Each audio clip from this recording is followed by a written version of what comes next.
میلاد پر جھنڈے لگانا، چراغاں کرنا اور جلوس نکالنا کہاں سے ثابت ہے؟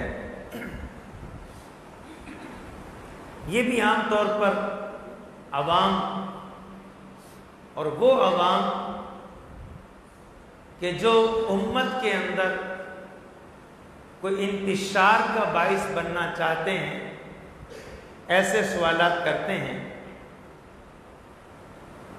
3 چیزیں اس میں ہیں: جھنڈے لگانا، چراغاں کرنا اور تیسری چیز جلوس نکالنا۔ دیکھیں، کسی چیز کے جائز ہونے کے لیے یہ اصول ہے کہ جس چیز سے اللہ تعالیٰ نے اور رسول کریم صلی اللہ تعالیٰ علیہ وسلم نے منع نہیں کیا وہ جائز ہے۔ یہ ایک اصول ہے۔ اگر عید میلاد النبی کے جھنڈے کو ہم کہیں گے یہ ناجائز ہے، تو پھر 14 اگست کا جھنڈا لگانا بھی ناجائز ہے۔ اگر ہم کہیں عید میلاد النبی پہ چراغاں کرنا، لائٹنگ کرنا یہ منع ہے، تو پھر گھر میں شادی ہو تو لائٹنگ کرنا منع ہو جائے گا۔ اسی طرح سے سیاسی جلوس نکالے جاتے ہیں، سیاسی جلسے ہوتے ہیں، اگر جلوس نکالنا فی نفسی ہی کہ جسٹ جلوس، مارچ، اگر اس کو ہم ناجائز کہہ دیں تو پھر تو کوئی بھی جلوس جائز نہیں ہوگا۔ تو پہلی چیز تو یہ ہے۔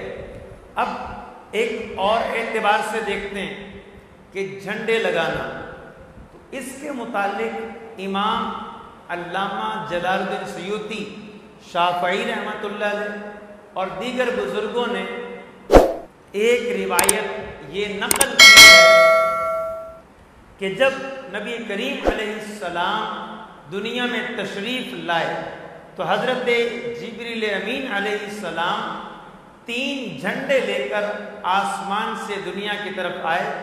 ایک جھنڈا آپ علیہ السلام نے یعنی جبریل علیہ السلام نے مشرق میں لگایا، ایک مغرب میں لگایا اور ایک جھنڈا بیت اللہ کی چھت پہ لگایا۔ نبی کریم علیہ السلام کی ولادت ہو گئی۔ تو ولادت مصطفیٰ صلی اللہ تعالیٰ علیہ وسلم کے وقت یا اس کی یاد میں کوئی اور موقع پر اگر جھنڈا لگایا جائے تو یہ تو حضرت جبریل امین علیہ السلام کا طریقہ ہے۔ ایک چیز یاد رکھیں کہ بسا اوقات لوگ کہتے ہیں قرآن میں دکھاؤ، بخاری میں دکھاؤ، کوئی اعلیٰ درجے کی دلیل دو۔ بھائی، اعلیٰ درجے کی دلیل ہوتی ہے فرض کے لیے، واجب کے لیے، اس کو تو ہم کہتے ہیں مستحب، ایک اچھا عمل۔ نہ اس کو فرض کہتے ہیں نہ اس کو واجب کہتے ہیں۔ جب اس کو فرض اور واجب کہیں گے تو پھر دلیل بھی اتنی مضبوط چاہیے ہوگی۔ اگر یہ صرف مستحب ہے تو پھر ہلکی دلیل بھی، کم درجے والی روایت بھی اس کی دلیل بن سکتی ہے۔ اسی طرح سے جلوس کے ساتھ جھنڈا لے کے جانا، اس پر بھی آپ کو ایک حدیث سنا دیتے ہیں۔ نبی کریم صلی اللہ تعالیٰ علیہ وسلم جب مکے سے مدینہ تشریف لائے تو ایک صحابی ہیں حضرت بریدہ اسلمی رضی اللہ تعالیٰ عنہ، یہ جو تھے یہ نعوذ باللہ نبی پاک علیہ السلام کو گرفتار کرنے آئے تھے، لیکن خود ہی حضور کی محبت میں گرفتار ہو گئے اور کلمہ پڑھ کے مسلمان ہو گئے۔ اب حضور کی بارگاہ میں عرض کی، یا رسول اللہ صلی اللہ علیہ وسلم، مدینے میں آپ کا داخلہ جھنڈے کے ساتھ ہوگا، آپ کا جلوس جائے گا مدینے تو ہم جھنڈے کے ساتھ جائیں گے، آپ کی انٹری جو ہوگی مدینہ منورہ میں وہ جھنڈے کے ساتھ ہوگی۔ تو حضرت بریدہ اسلمی نے کیا کیا، اپنے سر پہ جو امامہ باندھا ہوا تھا وہ کھول لیا اور جو نیزہ تھا آپ کے پاس اس پہ اس کو باندھ لیا اور جھنڈا بنا کر نبی پاک علیہ السلام کے جلوس کے آگے آگے چلنے لگے اور یوں جھنڈے کے ساتھ نبی پاک علیہ السلام کا داخلہ مدینہ منورہ میں ہوا۔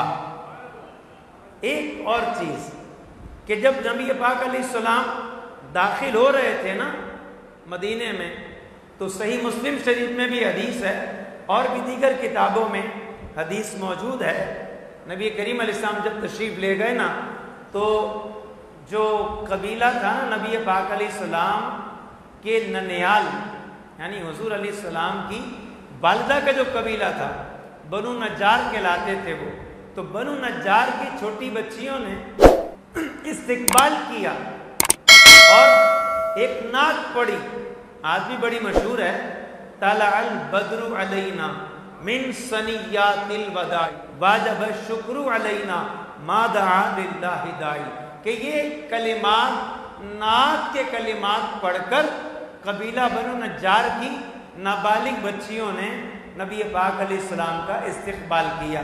ایک چیز یہ، نمبر 2، اسی جلوس میں اور کیا ہوا، اس جلوس میں ایک اور کام بھی ہوا کہ جو مدینے کی خواتین تھیں وہ اپنے گھروں کی چھتوں پہ چڑھ گئیں اور انہوں نے نعرے بلند کیے کہ اللہ کے رسول آ گئے، جیسے ہم آج کہتے ہیں سرکار کی آمد مرحبا، تو وہ عربی میں کہتے تھے جاءنا رسول اللہ، جاءنا رسول اللہ، مرحبا برسول اللہ، یعنی سرکار کی آمد مرحبا۔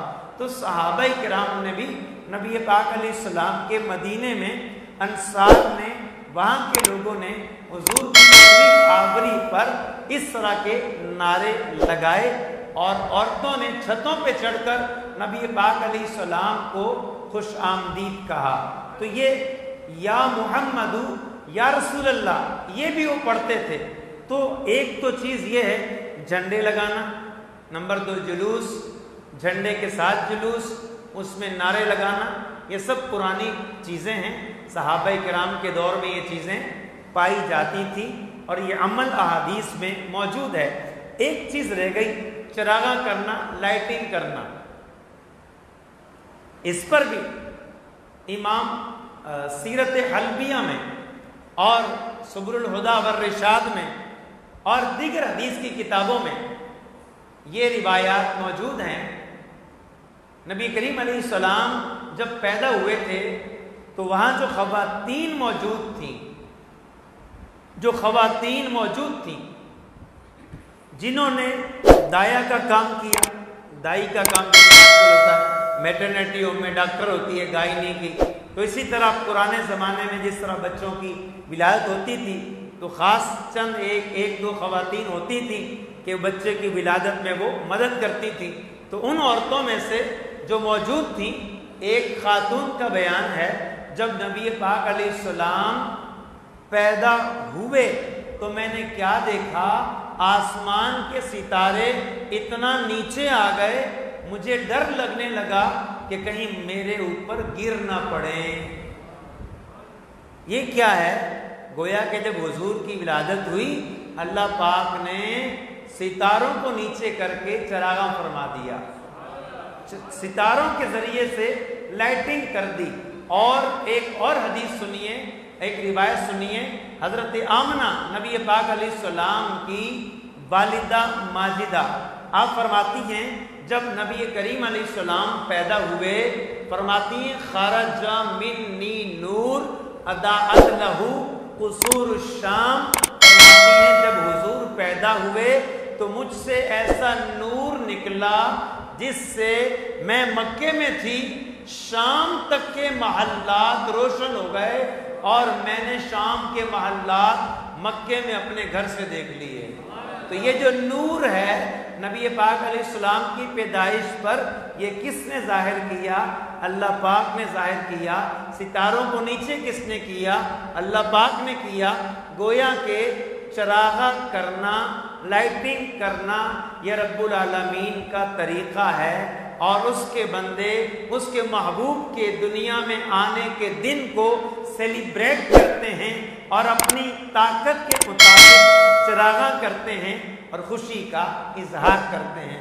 واللہ تعالی عالم ورسولہ۔ بسم اللہ الرحمن الرحیم۔ دوستو، ہمارا چینل آصف اقبال مدنی سبسکرائب کیجئے اور بیل آئیکن دبانا مت بھولیے تاکہ آپ تک ہماری ویڈیوز بآسانی پہنچ سکیں۔